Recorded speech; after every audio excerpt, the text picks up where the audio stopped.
Bienvenidas, bienvenidos. Se está desarrollando el mes del diseño.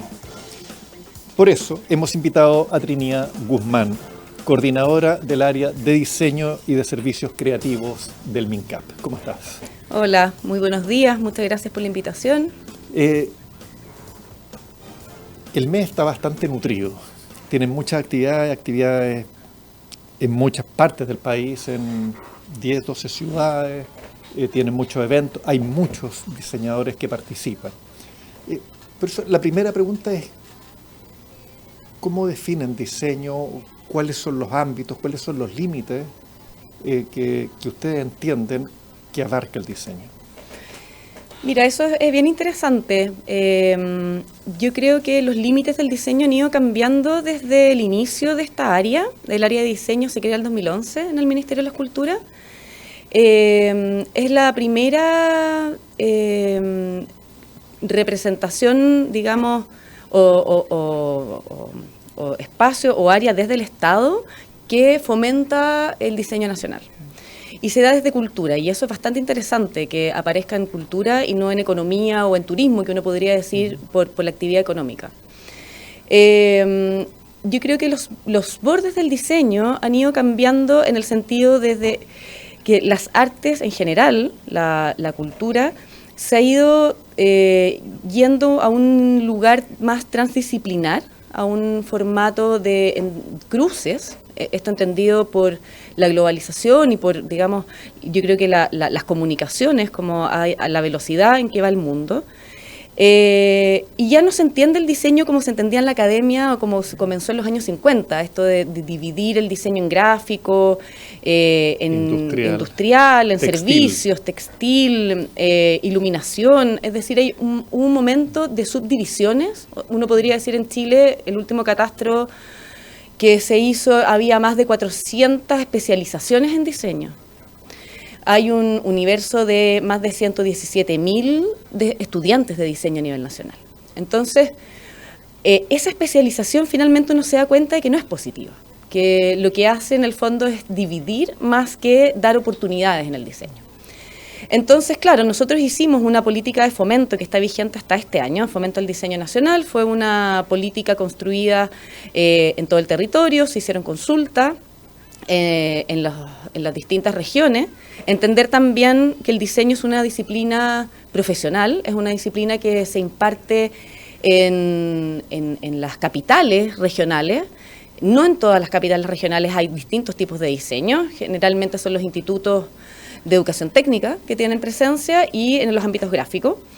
Entonces nos dimos cuenta de que esos límites los mismos estudiantes ya no los estaban reconociendo. Entonces, desde el Estado tenemos esta política vigente hasta este año, pero en este transcurso de los 5 años se ha dado algo que es el vínculo del diseño con las otras disciplinas artísticas como la arquitectura, como la fotografía, la artesanía, entendiendo también la naturaleza de nuestro territorio, de Chile, en donde los oficios cumplen un rol fundamental. Finalmente se parte desde los oficios y se profesionaliza el diseño. Entonces, diría que el diseño, aunque suene muy cliché, está en todo. En todo, desde que nos levantamos, tenemos que diseñar nuestro día, tenemos que hacer una estrategia. Y entonces tenemos que entender y fomentar el diseño, no solamente como un bien, como lo entiende la mayoría de las personas, sino también como estrategias, servicios y metodología. Y en eso es totalmente multidisciplinar y los bordes son bastante difusos, diría yo, como en el trabajo transdisciplinar que se genera con otros profesionales, digamos, de otros ámbitos. Es decir, bueno, el diseño antes no existía como un oficio reconocido. Eran o artistas visuales que ilustraban, que hacían portadas de libros, que hacían afiches, o eran arquitectos. Yo creo que probablemente con el Winnipeg llegan los primeros diseñadores propiamente tal, ¿no? Claro, vendría con Amster Coré, sí, bueno, y con Joseph Albers, que funda y que él hace a partir del modelo de la Bauhaus, la malla de la Universidad Católica. Bueno, y está el Mueble Sur, donde Sí. hay un diseño industrial de muebles, Sí. precisamente que... Y de hecho es bien interesante. Por ejemplo, ahora estamos viendo publicar un libro muy, muy, muy bonito que se llama Diseño y Estado, de un historiador del diseño que se llama Rodrigo Vera, en donde él catastra la primera, en el fondo, política pública para hacer un diseño homologado en todo el territorio nacional, en donde sean el mismo diseño para los muebles fiscales. Entonces, cuando uno va a un ministerio, a alguna institución pública, uno encuentra los mismos muebles. Y eso tiene un sentido, y eso nace desde los ingenieros, de ingenieros industriales, que empiezan a trabajar ellos antes que los diseñadores el tema de poder hacer, en el fondo, un diseño democrático e igualitario para todo el territorio. Y eso es muy bonito porque se crea una industria nacional a partir de este impulso de este programa, con fichas, digamos, de código abierto, o sea, fichas de fabricación, y se fabrican con presos, con personas privadas de libertad. Ellos hacen todos estos muebles que van a vestir, en el fondo, las instituciones públicas. Que además tiene un sentido de imagen corporativa. Exacto. Que es muy importante, es decir, hoy en día uno ve en las grandes empresas que hay muebles hechos especialmente porque es parte de la imagen corporativa. Es decir, exactamente. Te da identidad. de identidad, por supuesto. Entonces uno reconoce una oficina pública de Arica Punta Arenas. Es decir, reconocía. Todavía hay un montón. Quedan en algunas partes. Sí, sí, nosotros tenemos mucho de eso. Ahora, ¿cuáles son las fortalezas que ustedes detectan en el diseño chileno? ¿Cuáles son los lugares donde puede competir o donde es reconocible que tiene una identidad, que tiene algo distinto? Yo creo que la fortaleza que tiene el diseño nacional ha sido, yo creo también muy ligado a nuestra propia idiosincrasia, como a partir de nada, a partir de muy poco, poder ir buscando aquellos elementos que te hacen distinto a los demás. Es decir, si estamos en Chile, que estamos muy lejos, estamos atrás de una cordillera, nuestra geografía nos identifica, en esa misma geografía tenemos fortaleza, como por ejemplo las materias primas. Nosotros no tenemos industria, entonces algo que detectamos en las primeras ferias que fuimos al 2011, 2012, fuimos al Salón Satélite de Milán, o fuimos a 100% Design en Londres, con objetos que fueron premiados, que fueron reconocidos, pero que cuando llegaba un interesado, un empresario extranjero, nos decía, quiero 1000 sillas. Y hasta ahí nomás llegaba el contacto, porque no hay una industria en Chile que pueda generar 1000 sillas en 6 meses iguales. Entonces, decir, bueno, si no tenemos ese nivel de producción, tenemos que hacer que nuestras piezas sean únicas. Y en ese sentido, trabajar a una baja escala, con ir a espacios internacionales, como hay ferias en Nueva York, o en Europa también, que son, digamos, boutique, son específicamente para productos de baja escala. Yo creo que ahí tenemos una fortaleza. Tenemos la madera, que es muy, muy, muy codiciada, las fibras vegetales, que hay muchas que están en nuestra tradición también, se van afuera de una manera muy exitosa. Y creo también que no son solamente objetos. Yo creo que Chile es un país que últimamente ha sido reconocido por su trabajo de investigación, por su trabajo teórico, lo cual es bastante interesante. Fuimos el 2019 a Alemania, al centenario de la Bauhaus.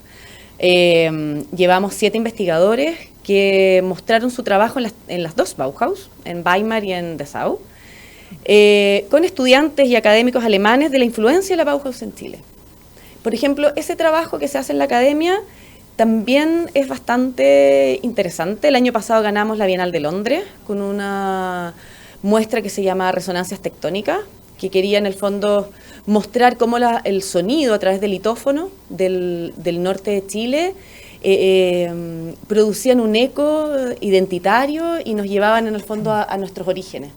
Entonces creo que tenemos ese tipo de no sé, de virtud en Chile de poder dar una vuelta cuando no se tienen los materiales o cuando no se tiene todo, la industria y la cadena necesaria para tener una producción continua, que es como busquilla, como se dice comúnmente.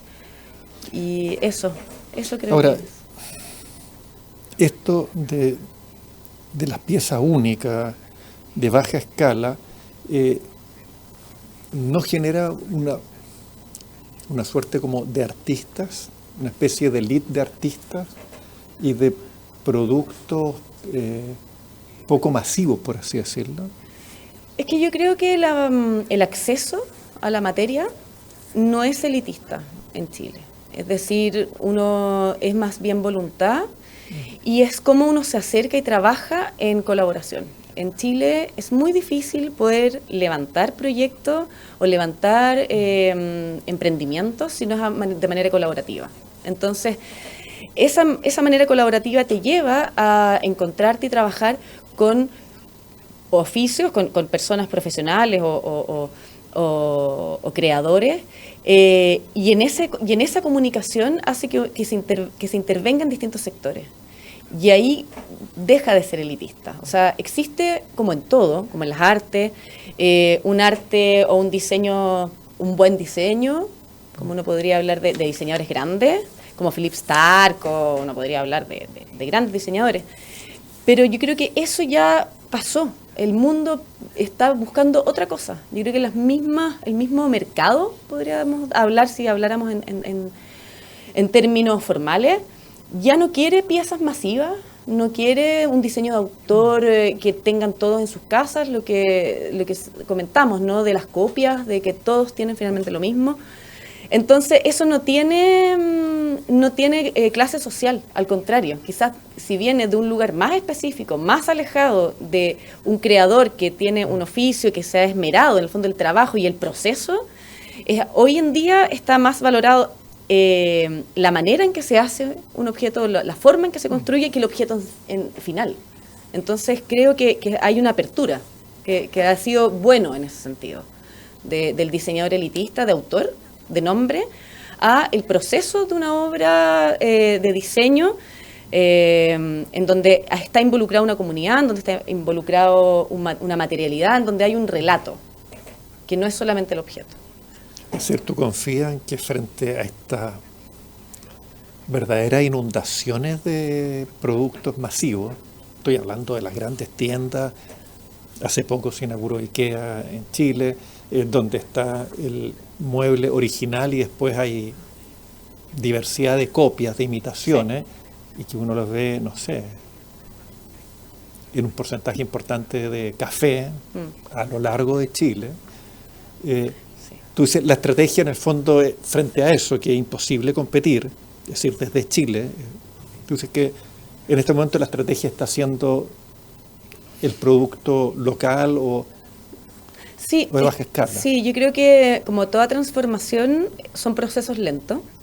Yo creo que el diseño llevamos 11 años, por lo menos desde el Estado, fomentando y mostrando cuál es su rol social, cuál es su valor, cuál es el valor público del diseño. Y dentro de estos 11 años se ha visto el cambio. O sea, hemos podido hacer una labor pedagógica de enseñarle a la ciudadanía que el diseño no es un objeto ornamental ni una prenda de moda, sino que el diseño es una estrategia. Y ahí voy de nuevo, es una estrategia, una forma de poder trabajar ordenadamente y de poder resolver problemas. Eso es como cuando lo primero que se dice del diseño es que es una disciplina que resuelve problemas. Entonces, yo veo ahí una diferencia a partir de lo que tú me preguntabas hace un rato del artista visual, es que el diseñador trata siempre de resolver un problema, sea social, sea básico como la estructura de una mesa, o sea una metodología de intervención territorial.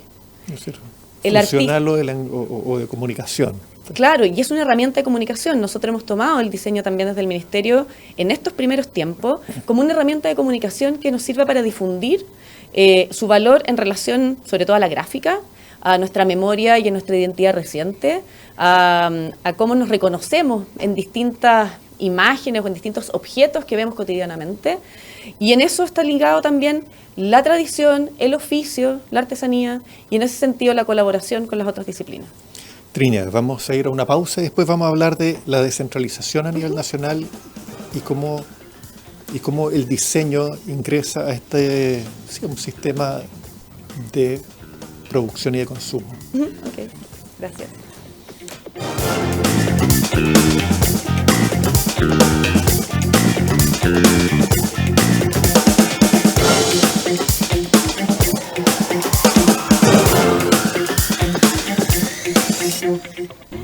De lunes a viernes, pasadas las 10, continúa tu mañana con el Expreso Biobío. Lo que está pasando y los temas más relevantes los conocemos y escuchamos al instante. Acompáñate y viaja junto a nosotros. Expreso Biobío.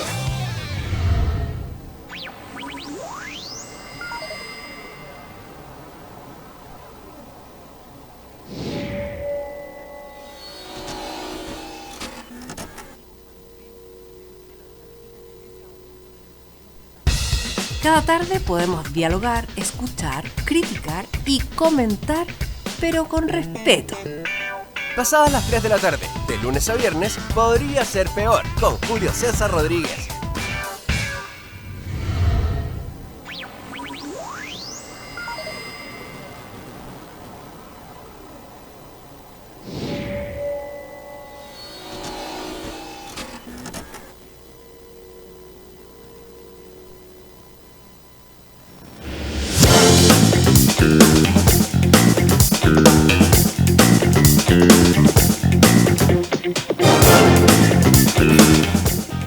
Estamos conversando con Trinidad Guzmán, coordinadora del área de diseño y de servicios creativos del Ministerio de las Culturas. Y estábamos hablando a partir o en el marco del mes del diseño. Quedamos en el tema de la descentralización. Chile es un país muy concentrado en Santiago. ¿Qué pasa con el diseño, con las y los diseñadores en el resto del país? Mira, eso es innegable. Chile, además de ser un territorio muy extenso, tiene muchos espacios en donde no se puede habitar. Entonces eso hace que la distancia sea aún mayor en relación, por ejemplo, a la escasez de materiales o a la llegada de elementos por tierra. En Chile existe bastante centralización, como te comentaba antes. El diseño es una profesión donde está radicada en la academia. La academia está generalmente en las ciudades más importantes de cada región, en las capitales regionales. La mayor presencia que tenemos de diseñadores en Chile es a través de los institutos técnicos, y no todos los institutos. En las regiones más extremas diría que es uno, y que solamente convenciones gráficas. Y lo que nosotros hemos tratado de hacer es entender que en 2 años el diseño técnico, en su mayoría, lo que se hace es enseñar herramientas, software, herramientas de trabajo, para que esos diseñadores puedan servir en agencias, puedan ser en el fondo como empleados de agencias creativas, de grandes empresas, de retail. Y eso lo que hacen es quitar la posibilidad de tener, como podríamos decir, creadores artistas o personas que tienen un desarrollo creativo. Y desde el Ministerio lo que hemos hecho es crear programas de formación, de capacitación en herramientas creativas. O sea, ¿qué es lo que la academia no está entregando? No porque no quiera, sino porque los planes de estudios exigen cada vez más herramientas concretas de digitales. Entonces, llevar diseñadores o creadores nacionales que expliquen cómo son sus procesos, cómo son sus metodologías de creación, qué referentes buscan, cómo se hace. ¿Por qué esto? Porque también nos dimos cuenta que en la pandemia muchos diseñadores se quedaron sin trabajo porque trabajaban en agencias, y hay agencias que cerraron porque no tenían cómo pagar. Y estos diseñadores tampoco tenían las herramientas suficientes para hacer ellos su propia agencia, como su propia, cabeza creativa. Entonces, ¿cómo podemos apoyar nosotros? Finalmente es llevando herramientas de proceso creativo a estos estudiantes que tienen menos acceso a encontrar referentes, menos acceso hay tanta información que es por dónde empiezo. Y muchos creadores se pierden en ese proceso. Entonces hemos hecho un proceso, digamos, de descentralización en ese sentido. Hemos hecho mesas regionales, hemos tratado a través de las seremías y de la academia misma, que ha sido un nuestro gran aliado, de poder, con los docentes, poder ver cuáles son las problemáticas además específicas. Todas las regiones tienen problemáticas distintas. Entendiendo en el norte su problemática tiene más que ver con una identidad, cómo generamos identidad, cómo nos hacemos ver. En el sur está más vinculado al diseño industrial, no en el digamos, diría Araucanía, 10ª, 9ª, 8ª región. ¿Cómo hacemos para acercarnos a las empresas madereras? ¿Cómo tenemos la materia? En el extremo sur también la identidad, somos Patagonia, no somos Patagonia, el Estrecho Magallanes, hay todos temas identitarios en los polos, digamos, que hemos tratado de ir trabajando con los otros organismos públicos, también con Cercotec, con Corfo, para poder en el fondo ir resolviendo o tratar de resolver las problemáticas específicas de cada región. Yo creo que eso ha sido nuestro trabajo, que tratamos de resolverlo a través de la política de fomento de diseño, que te contaba anteriormente, que está vigente hasta este año, y que claramente no son las mismas problemáticas que detectamos el 2014 cuando empezamos a hacer este trabajo metodológico. Tú hablabas del diseño de piezas únicas, de baja escala, donde el proceso de producción o de fabricación, desde idear a diseñar y producir, es lo importante.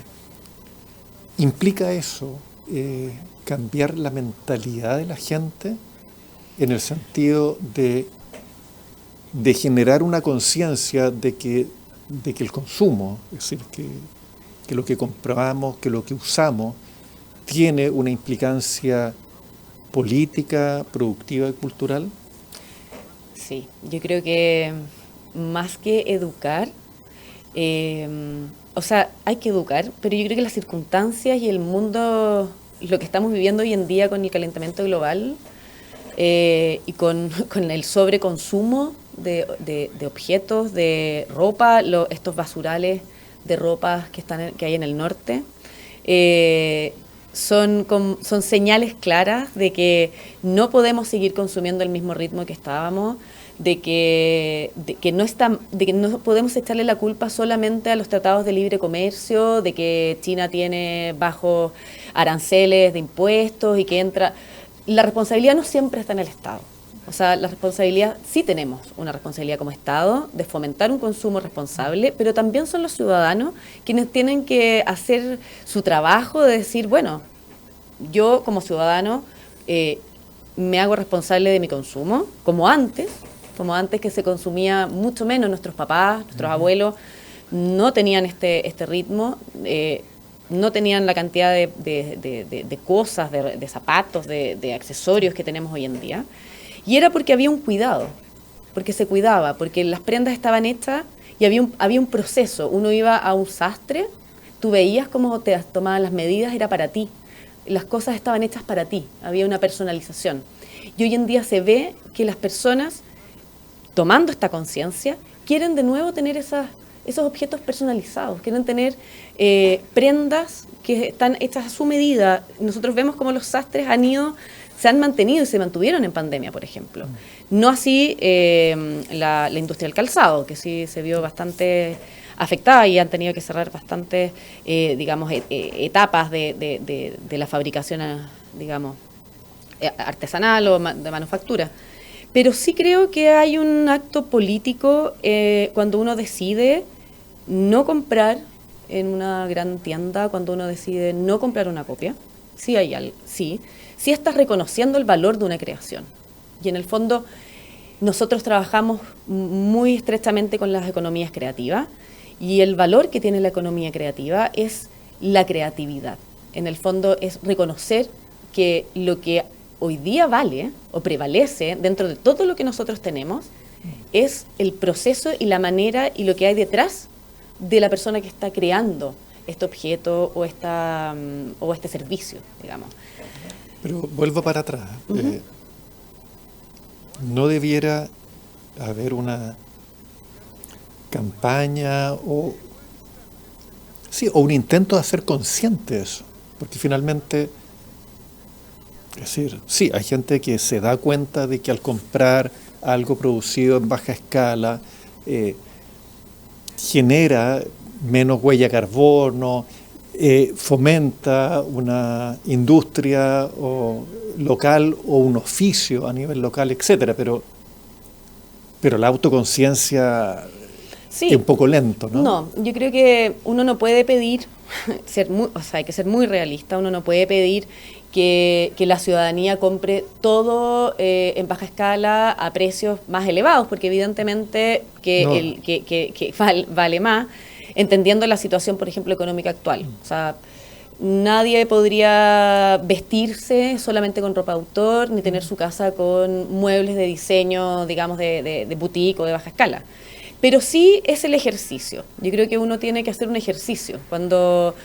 Si vas a comprar, ¿lo necesito o no lo necesito? Este diseño se creó acá. ¿Quién lo creó? Nosotros hoy en día en el diseño se puede trazar quién hizo tu prenda, quién hizo tu objeto. Trazar, es decir, dónde se sacó la materia prima, en qué lugar de Chile, dónde se limpió, dónde se fabricó, cómo se trasladó y quién te lo vendió finalmente. O sea, tú puedes hacer ese trazado y yo creo que eso es una experiencia y en el fondo lo que va el diseño hoy en día es al diseño de experiencia, es decir, el relato que hay detrás. Ya no basta solamente con el objeto en sí mismo, ni con el servicio en sí mismo, sino, como se dice en la academia, con el storytelling, en el fondo.